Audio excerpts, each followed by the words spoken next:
Hello everyone, my name is Prashant Singh and now today we are going to discuss about the drug house management lecture second.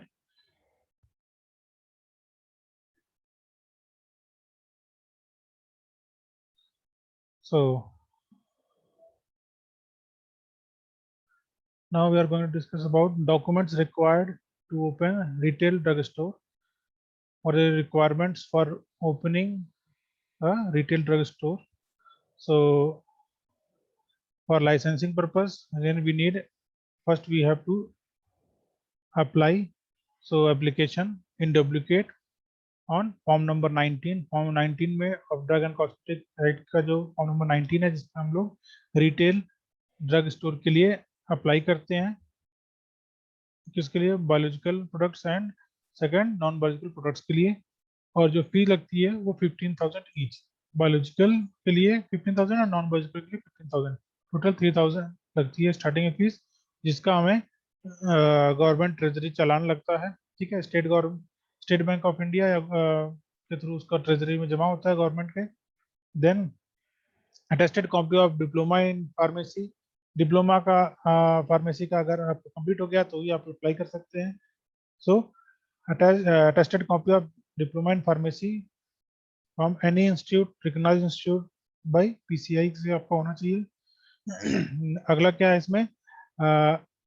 Attested copy of registration certificate by state pharmacy council. अब ये कैसे मिलती है?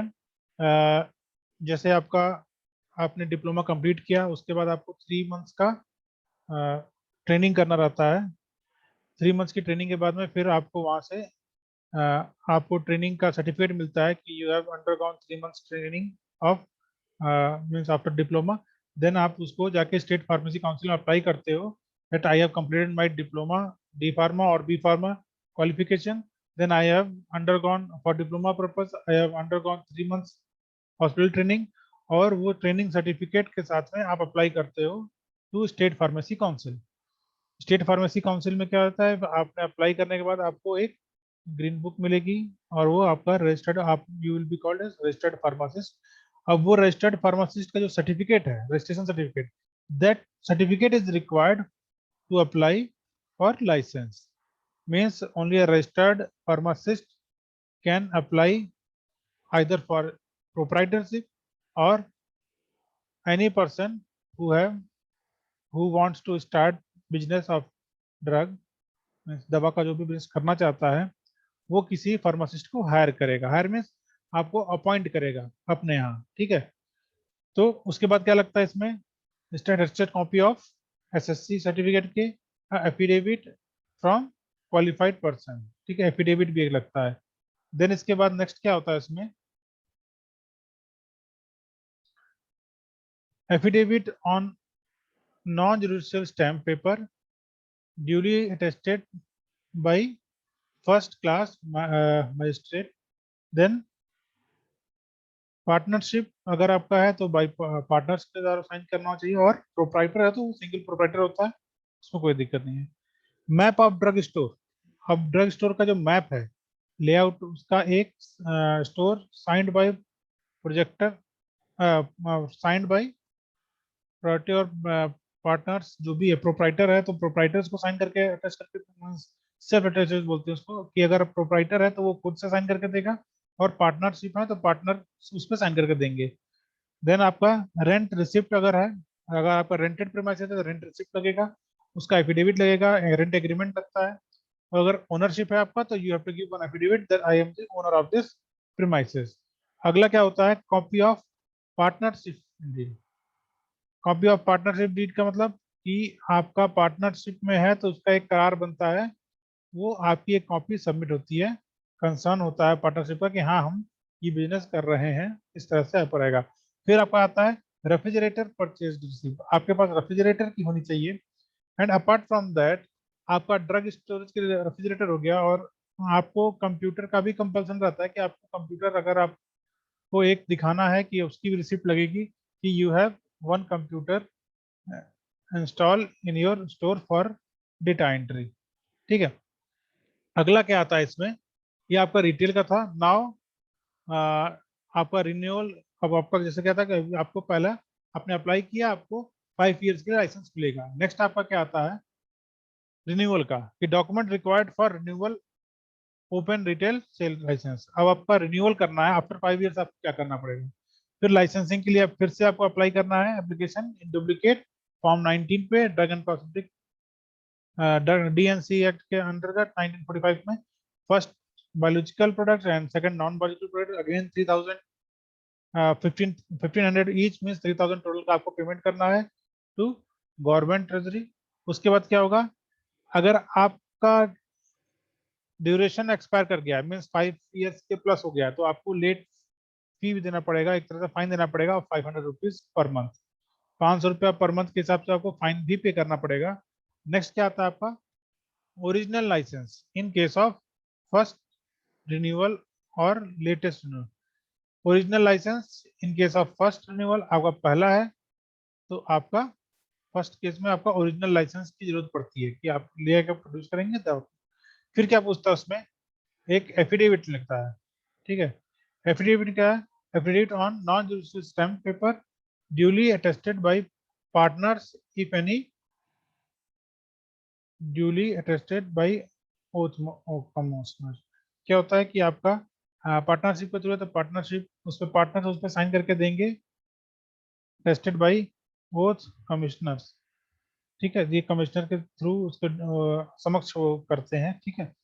Next इसके बाद आता है इसमें document required to open wholesale drug. अभी तक आपने कहा रिटेल के लिए क्या करते थे, रिटेल में रिटेल ड्रग स्टोर खोलने के लिए और रिटेल के रिन्यूअल के लिए भी आपने देखा। Now it is for wholesale.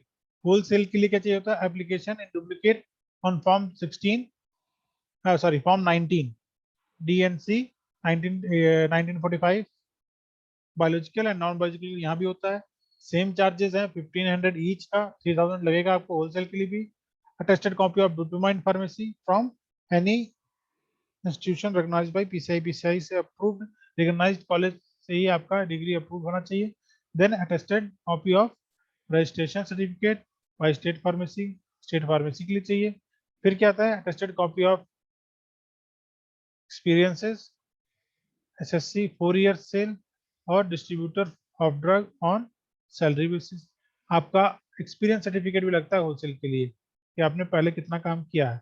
Next आपका आता है attested copy of experience graduation के बाद 1 साल का डिस्ट्रीब्यूशन ऑफ ड्रग में on salary basis. Salary basis पे आपने काम किया हो 1 साल पहले, या मीन्स बी फार्मा अगर किए हैं तो आपको 1 साल का एक्सपीरियंस, और एसएलसी की बात किए हो तो 4 ईयर्स का एक्सपीरियंस चाहता है, ठीक है। अब नेक्स्ट क्या बोल रहा है इसमें, attested copy of SSC, attested affidavit from qualified person. अब ऐसा कोई पर्सन क्वालिफाइड पर्सन जो कि आपको अटेस्ट करके दे सकता है, उससे भी आपको साइन करा के लेना रहेगा, ठीक है। तो ये सारे रिक्वायरमेंट थे। और इसमें क्या कर रहा है, affidavit on non judicial stamp paper duly attested by first class magistrate, first class magistrate अधिकारी से आपको साइन कराना है एफिडेविट पे, ठीक है। देन आपको कहता है पार्टनरशिप बाय पार्टनर्स, पार्टनरशिप अगर है तो उसमें पार्टनर्स साइन करेंगे, प्रोपराइटर है तो वो सिंगल प्रोपराइटर है वो साइन करेगा, ठीक है। नेक्स्ट क्या कहता है, plan of premises on blueprint. अब इसमें क्या है कि आपका जो भी प्रीमाइसेस है उसका लेआउट कैसा है, उसका क्या चीज है, नक्शा कैसा है, उसका आपको एक ब्लूप्रिंट देना रहेगा। रेंट अगर है, रेंटेड प्रीमाइसेस है, रेंट रिसिप्ट देना है, रेंट की एग्रीमेंट देनी है। और अगर ओनर खुद का मालिक है वहां का प्रीमाइसेस का, तो उसका एफिडेविट देना है दिखाने के लिए कि ये मेरा खुद का है, ठीक है। अगला इसमें क्या आता है, कॉपी ऑफ पार्टनरशिप डीड। अब इसमें भी जैसे आपका रिटेल में था कि कॉपी ऑफ पार्टनरशिप डीड देते हैं, तो पार्टनरशिप डीड के लिए हम पार्टनर करार जो करते हैं तो वो उसमें उसकी एक कॉपी भी जमा होगी।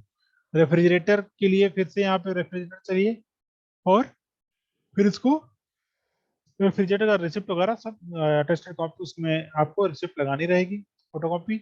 और ये अगेन जो आपका होलसेल का लाइसेंस है वो भी 5 साल के लिए वैलिड है। अगेन 5 साल के बाद आपको रिन्यू करना पड़ेगा, ठीक है। तो अभी आपने देखा कि कैसे आपको क्या क्या डॉक्यूमेंट्स चाहिए, क्या क्या क्वालिफिकेशन चाहिए फॉर ओपनिंग होलसेल होलसेल का लाइसेंस लेने के लिए, और सेम वे में अब होलसेल का अगर रिन्यूअल कराना है तो वो भी देखेंगे कि किस तरह से रिन्यूअल होता है, सेम प्रोसीजर है। ठीक है। अब इसके अलावा देखेंगे कि what are the importance, what are the importance of importance and objectives of purchasing. हमको परचेजिंग के इम्पोर्टेंस क्या है, मतलब परचेजिंग कर रहे हैं तो उसका इम्पोर्टेंस क्या है, ये हमको देखना रहेगा। ठीक है। अब इसमें importance of purchasing means purchasing करेंगे तो क्या क्या चीज चाहिए। परचेजिंग करना, कोई सामान अपने आप प्रोक्योरमेंट करना है तो परचेजिंग के लिए क्या करते हैं, पहले परचेजिंग ऑफ, जो भी हमने कहेंगे परचेजिंग यहाँ क्यों कर रहे हैं, कैसे करना है, कैसे क्या करना है, वो उसका पूरा आपका प्री प्लान वे में होता है। जैसे आपका जो भी, आप जहाँ भी से भी सामान ले रहे हो तो वो आपका राइट सोर्स होना चाहिए, मतलब सही सोर्स से, ऑथेंटिक सोर्स से, ऐसा नहीं किसी और से XYZ से मंगा लिए और सारा का सारा डुप्लीकेट सामान दे दिए। ये सारी चीजें आपको ध्यान देनी है कि राइट सोर्स होना चाहिए, राइट क्वालिटी होना चाहिए, कि उसका सैंपल का quality that should be right quality, means सब स्टैंडर्ड ना हो। ठीक है। और टेस्टेड हो, अटेस्टेड में टेस्टेड सैंपल हो कि हाँ भाई यहाँ का अप्रूव्ड सैंपल है, कि ऐसा नहीं कि अनसर्टिफाइड टाइप का हो। नेक्स्ट आपका आता है राइट क्वांटिटी। अब क्वांटिटी वाइज है price structure, discount and availability of items. तो राइट क्वांटिटी आपको ये कैसे करेंगे, आपको खुद के यहाँ का एनालिसिस करना पड़ेगा, what is the sale of particular products. उसके हिसाब से आप राइट क्वांटिटी ऑर्डर करोगे कि हाँ कौन कितनी क्वांटिटी मैं ऑर्डर करूँ, जो कि हमारे यहाँ नेक्स्ट प्रोक्योरमेंट के तक चलेगा। ठीक है। तो ये सारी चीजें आपको याद रखनी है, क्या right source, right quality, right quantity, और क्या है इसमें, right price, right time, right place of delivery, right mode of transportation. ठीक है।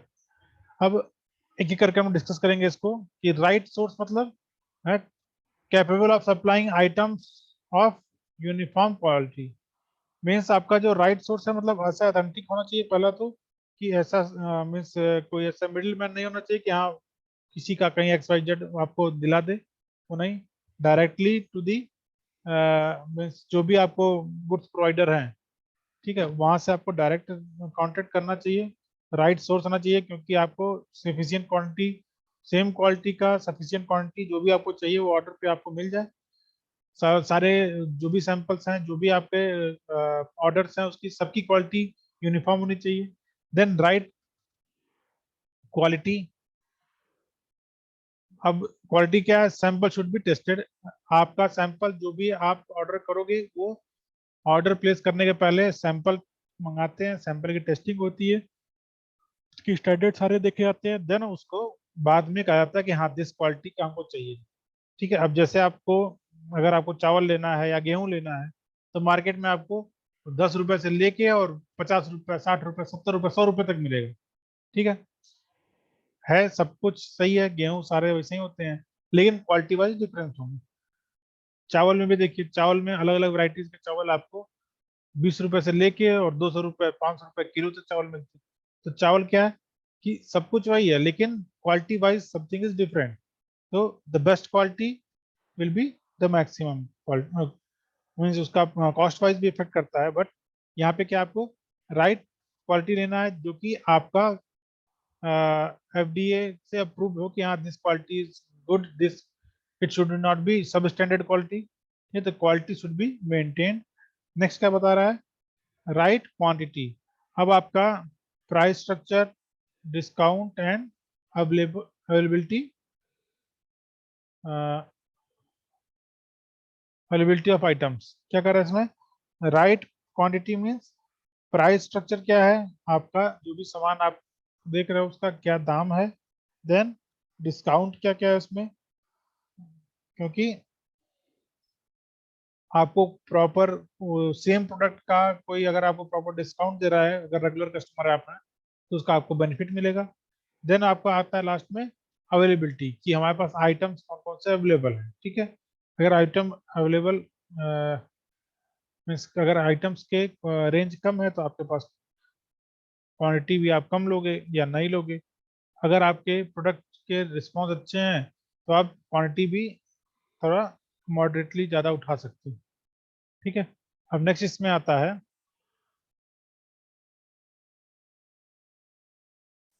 नेक्स्ट आपको होता है right price, not low cost. क्या है कि इसका जो कॉस्ट वाइज है, तो इसका राइट प्राइस क्या होना चाहिए कि बहुत ज़्यादा सस्ता नहीं होना चाहिए, बहुत ज़्यादा महंगा नहीं होना चाहिए। बहुत सस्ता मीन्स सब स्टैंडर्ड है, बहुत महंगा means that is not affordable. ठीक है, आपका प्रोडक्ट का मैन्युफैक्चरिंग कॉस्ट बढ़ जाएगा, जो कि आप नहीं चाहेंगे कि आपका कोई भी प्रोडक्ट महंगा बिके। ठीक है, अब इसमें नेक्स्ट कर रहा है राइट टाइम, किस समय खरीदना है, सही समय पे खरीदना है। कैसे?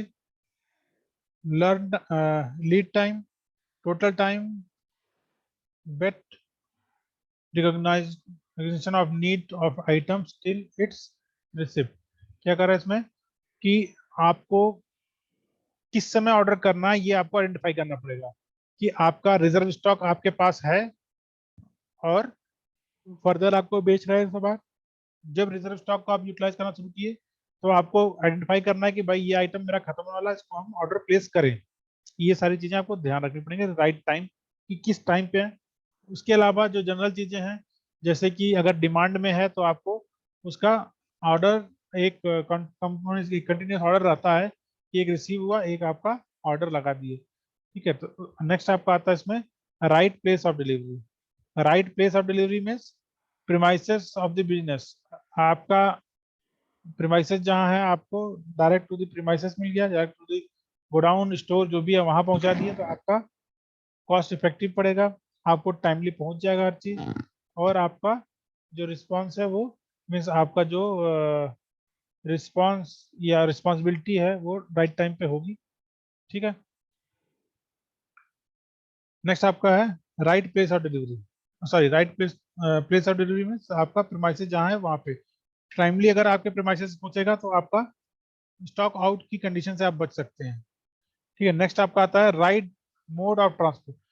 अब आपका क्वांटिटी ऑफ गुड्स से पता चलता है कि आपका कौन सा ट्रांसपोर्टेशन आपके लिए बेस्ट रहेगा, रोड का, रेल का, एयर का।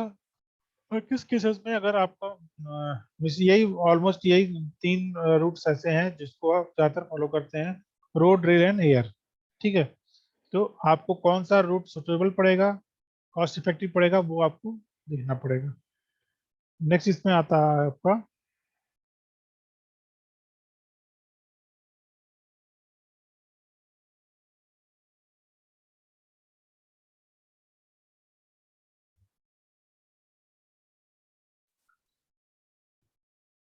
परचेजिंग प्रोसीजर, आपको खरीदारी कैसे करनी है। तो देखिए इसमें क्या क्या पॉइंट्स हैं। परचेजिंग रिक्विजिशन, आपको कोई सामान खरीदना है तो पहले आप रिक्वेस्ट डालेंगे, एक एप्लीकेशन डालेंगे कि आपको सामान खरीदना है। अगला क्या कर रहा है, सिलेक्शन ऑफ द सप्लायर। अब आपके पास लिस्ट ऑफ सप्लायर रहेंगे, कौन सा क्या क्या सामान देते हैं।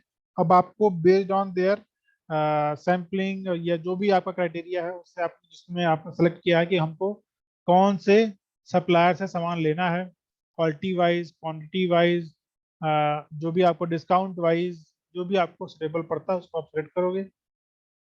ठीक है, उसके बाद क्या कहता है सिलेक्शन ऑफ सप्लायर्स के बाद में प्लेसिंग ऑर्डर। अब आप उसमें ऑर्डर प्लेस करोगे कि आपको क्या क्वांटिटी का कितना चीज चाहिए। ठीक है, नेक्स्ट आपका आता है receiving end rechecking of material. अब इसमें receiving end rechecking of materials भी करते हैं, मीन्स जो भी प्रोडक्ट आया है उसकी पहले हम सैम्पलिंग करेंगे, चेकिंग करेंगे कि जो हम मंगाए थे वही है या समथिंग डिफरेंट। ठीक, तो ये सारी चीजें आपको ध्यान में रखनी पड़ेंगी।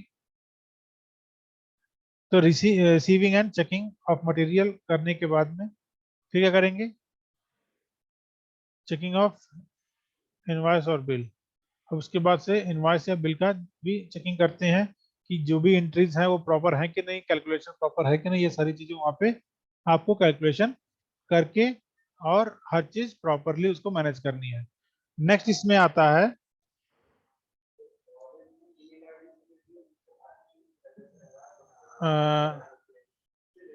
चेकिंग ऑफ इनवॉइस बिल हो गया, क्योंकि आपका अगर बिलिंग में कुछ गड़बड़ है तो आपको वो देखनी पड़ेगी। Recording of bills in books. अब जो भी आपकी रिकॉर्डिंग ऑफ बिल्स है उसको आप प्रॉपरली एक बुक में मेंटेन करोगे। What ever is coming in, what ever you have ordered, whatever you have received, वो सारी चीजें आपको उसमें एंट्री करनी पड़ेंगी। ठीक है। और वो बुक आपको हमेशा मेंटेन करना पड़ेगा कि वॉट एवर कम्स इन, आपको रिकॉर्ड मेंटेन करना है। जो भी ऑर्डर दिए थे, जो ऑर्डर दिए थे सेम चीज आया है कि नहीं, वो सारी चीजें आपको चेकिंग रिकॉर्डिंग्स में सब चीज एंट्री रहती है। नेक्स्ट आपका आता है releasing the payment to the supplier. अब आपने सब चीज देख लिया कि क्या सामान मंगाए थे, कितना मंगाए थे, वही चीज उतना सामान है, वही सामान है। तब आपको लास्टली क्या करना है, पेमेंट के लिए आप आगे प्रोसीड करोगे। ठीक है। तो ये सारे आपके फ्लो चार्ट में थे कि परचेजिंग प्रोसीजर में क्या क्या चीजें आती हैं। अब इसके बाद में आपका हम लोग पॉइंट वाइज डिस्कस करेंगे। नेक्स्ट आपका आता है परचेजिंग प्रोसीजर। ठीक है। अब इसमें आपको देखना है कि परचेजिंग प्रोसीजर में स्टेप बाय स्टेप कैसे ये काम करती है। The sequence of step in which purchasing transaction is carried out. इसमें पहला क्या था, परचेजिंग रिक्विजिशन। आपको रिक्विजिशन डालना है, किसको करते हैं, स्टॉक ऑफ आर्टिकल्स मिनिमम जो भी आपको करना है? स्टोर इंचार्ज को आप रिक्विजिशन लिखेंगे, रिक्विजिशन फॉर्म आपको भरना है और स्टोर इंचार्ज को आपको देना है। इंडिकेटेड टाइप, क्वांटिटी, टाइप्स कौन से हैं, क्वांटिटी कौन सी है, क्वालिटी ऑफ द आइटम्स कौन कौन से हैं, ये सारी चीजें आपको उसमें देनी पड़ेगी, स्पेसिफाई करना पड़ेगा कि what is the types of item, indicate करना है क्वांटिटी कितनी है and quality of the items क्या होना चाहिए। अब जैसे अगर मान लीजिए आपका रॉ मटेरियल कोई रहता है तो उसको कहते हैं परसेंटेज प्योरिटी ऑफ ड्रग, या फिर मान लीजिए आपका रिटेल का है तो रिटेल के लिए करते हैं कि आपको, या फिर आपको होलसेल का भी तो कहेंगे कि आपको कौन सी कंपनी की कौन से स्ट्रेंथ की है, 25 मिलीग्राम वाली चाहिए, 0.5 मिलीग्राम वाली चाहिए, 50 मिलीग्राम चाहिए, सारी चीज उसमें स्पेसिफिक देना पड़ेगा। ठीक है, कि उसमें कंफ्यूजन ना हो। नेक्स्ट आपका आता है सिलेक्शन ऑफ द सप्लायर। आप सिलेक्शन ऑफ सप्लायर कैसे करते हैं, आपके पास लिस्ट ऑफ सप्लायर्स हैं जो आपके पास अपना कोटेशन दिए होंगे, या कभी न कभी आपको आप कांटेक्ट किए होंगे, या आपके पास में पहले से वो सप्लाई करते आ रहे हैं। ठीक है। अब उनके पास से बेस्ड ऑन अवेलेबिलिटी प्रिलिमिनरी आपने इंक्वायरी किया कि आपके पास क्या अवेलेबल है, क्या रेट है, तो जो भी आपको उसके बाद से लिस्ट ऑफ सप्लायर्स मिल गया, इनवाइट कोटेशन कर दिए, देन कंपैरेटिव लो रेट हो जाता है, ability to supply, quality, delivery क्या होता है, सप्लाई क्वांटिटी और डिलीवरी कॉस्ट, मतलब कॉस्ट वाइज होते हैं। तो लोएस्ट कॉस्ट का क्या है, कोटेशन आपको क्या, सिलेक्शन ऑफ सप्लायर्स के लिए पहले क्या करते हैं, आपको लिस्ट ऑफ सप्लायर लेंगे, उनको इनवाइट करेंगे कि कोटेशन भेजिए, हमको ये सामान चाहिए। फिर क्या कहते हैं, उस सारे कोटेशन का कंपैरिजन करेंगे। कंपैरिजन करने में अमंग दैट जो भी आपको क्वालिटी चाहिए वो क्वालिटी का सामान जो भी at the lowest rate, and the lowest rate can be consider if one person is giving the same product in how much less amount, even if the 1 rupee difference, or you can say the 0.50 paisa difference can, or you can say 50 paisa difference also can make a proper this quotation final. So इसके बाद है आपका क्या होगा, lowest rate का आप select करेंगे और फिर उसको कौन सा सेट करेंगे जो उसकी एबिलिटी हो कि सप्लाई कर सकता हो, प्रॉपर क्वांटिटी और डिलीवरी टाइम पे कर सके, ऐसे सप्लायर को सेलेक्ट करना है। इसके बाद क्या होता है, प्लेसिंग द ऑर्डर। अब ऑर्डर प्लेस करते हैं। अब ऑर्डर प्लेस करने के बाद क्या होता है, standard purchase order, supply order, details of items, quantity and price, 5 to 6 copies of orders too, क्या करते हैं, 5 to 6 कॉपीज ऑफ ऑर्डर करते हैं, और 2 to the सप्लायर करते हैं। सप्लायर को 2 कॉपी देते हैं, 1 to the store, 1 copy store को देते हैं, फिर स्टोर इंचार्ज को, और 1 to the अकाउंट डिपार्टमेंट में एक अकाउंट डिपार्टमेंट देते हैं, ठीक है। एक क्या करते हैं, रिमेन्स टू परचेज मैनेजर, ये परचेज मैनेजर के पास में एक कॉपी रहती है, ठीक है। अब इसके बाद से इसमें नेक्स्ट आता है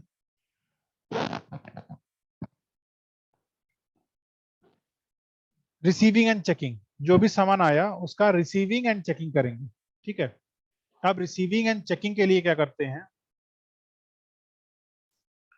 receiving end inspected for quality and quantity, means जो भी आप ऑर्डर किए थे उसका सैंपल जब आता है आपके पास रिसीव, तो आप उसकी क्वालिटी और क्वांटिटी दोनों टेस्ट करते हैं कि whatever you have ordered, whatever you are what for the particular product you are going to pay, उसका सेम क्वालिटी और सेम क्वांटिटी में रिसीव करना है। कम नहीं होना चाहिए, क्वालिटी सब स्टैंडर्ड नहीं होना चाहिए, जो आपको ऑर्डर कहा गया है वही ऑर्डर होना चाहिए, यही आपको चेक करना है। देन आपको क्या होता है, जो उसमें आपके गुड्स हैं compared with challan form, invoice और बिल, वो चालान और उसके बाद जो गेट पास वगैरह रखते हैं उसमें से आप टैली कराते हैं कि जो भी आपके आइटम्स हैं वो वही आइटम बाहर जा रहे हैं जो आए थे, या इस तरह से जो ऑर्डर किया गया वही आए हैं कि नहीं। देन उसके बाद क्या होता है, चेकिंग ऑफ इनवॉइस और बिल्स। अब उसके बाद जो भी आपकी इनवॉइस और बिल दिए हैं उसकी चेकिंग करते हैं, कैलकुलेशन वाइज, आइटम वाइज, है। जैसे मान लीजिए 10 पत्ता कोई मंगाया तो 10 पत्ता है कि नहीं, 2 बोतल मंगाया तो 2 बोतल है कि नहीं, है। जितने एमएल का मंगाया तो पता लगे, ऑर्डर किए थे 50 ml, आया 25 ml, वो भी नहीं होना चाहिए। जितने एमएल का कहें उतने एमएल का आना चाहिए, वो सारी चीजें आपको चेकिंग ऑफ इनवॉइस और बिल्स में ये सारी चीजें इंक्लूड होती हैं, ठीक है। अब इसके बाद से जब ये चेकिंग ऑफ इनवॉइस और बिल्स का जो अप्रूवल हो जाता है, if goods are received in satisfactory condition, invoice और bill is checked before it is approved for payment. Means आपका चेकिंग ऑफ इनवॉइस और बिल के बाद में जो अगला स्टेप है, इसमें आपका क्या, recording of bills in books. अब ये सारी चीजें जितने भी आपकी एंट्री हुई थी, जो भी चीज आया है उसका रिकॉर्ड बिल में मेंटेन करना है, ठीक। अब इसके बाद से क्या होता है, releasing the payment of the supplier. आपके पास जो भी आपने पहले क्या किया था, आपने ऑर्डर प्लेस किया था, ऑर्डर आने के बाद में जो भी सामान था आपने उसको चेक कर लिया, रिसीव चेक कर लिया, उसके बाद चेकिंग ऑफ इनवॉइस कर लिया कि जो भी आइटम दिए थे वो उतनी क्वांटिटी में है कि नहीं।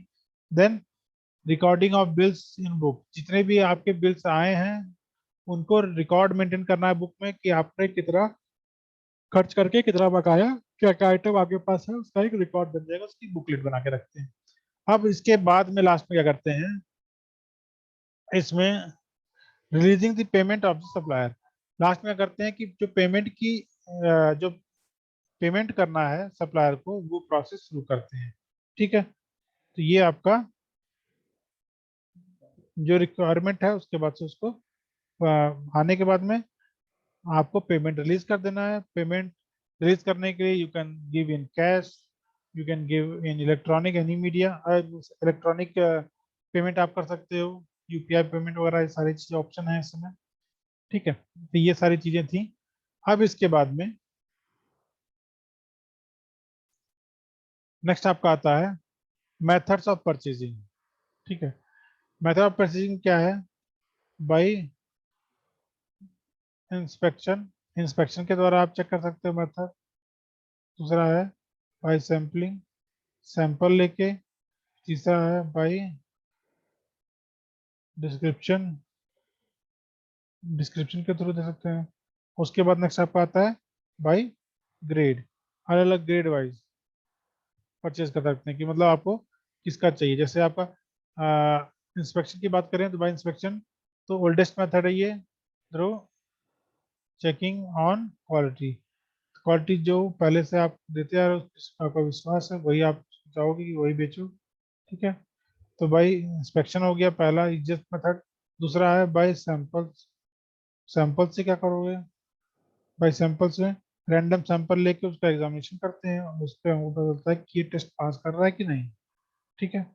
अब इसमें जो अगला आता है वो आता है by description, basis of catalogue और प्राइस लिस्ट ऑफ सप्लायर। आपका जो भी सप्लायर्स हैं वो आपको अपना रेट लिस्ट कोटेशन वगैरह देते हैं, जिससे आप अगेन पहले से जिनका देके जाते हैं तो वहां से आप पॉइंट आउट कर सकते हो आपको कौन कौन सा सामान चाहिए, वो सारी चीजें आप उसमें ऑर्डर कर सकते हैं। अब इसके बाद आता है बाई ग्रेड।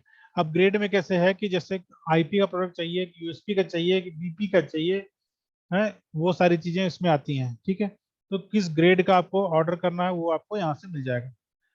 अब method of purchasing, now we will discuss this in detail in our next class. Thank you.